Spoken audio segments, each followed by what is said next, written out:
narrow alley where the shadows used to play and puddles once meant fun, a tiny silvery grey kitten stood trembling.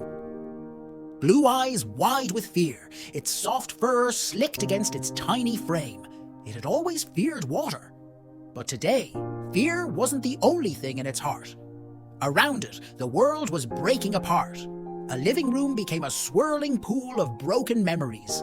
A backyard, once alive with joy and toys, was now a battleground of debris.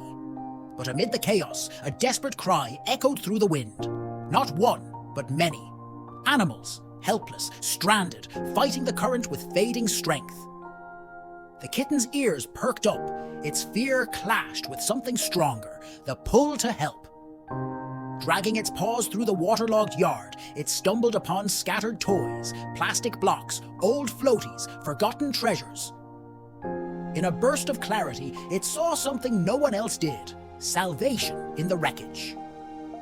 With trembling determination, it began to build. One toy at a time, it crafted a raft, awkward, colourful, unstable, but real. With each piece added, the water climbed higher. But so did the kitten's courage. Alone, it pushed the floating miracle into the current, mewing toward the terrified animals in the distance. One by one, they came. A trembling rabbit, a soaked puppy, a bird with broken wings.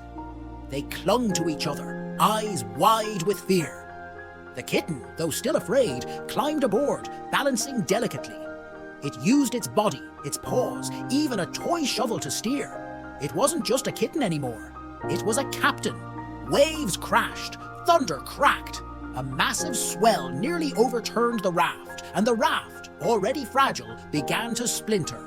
But the kitten didn't stop. It leapt from one end to the other, pushing toys back in place, steadying frightened paws, and keeping the raft afloat with sheer will. Time blurred.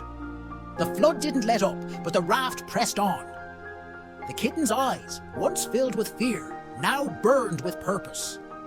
Through whirlpools and falling branches, through lightning and sorrow, it kept going.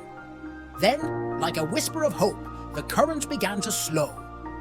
The water, still dangerous, calmed just enough. The raft drifted toward a broken shore.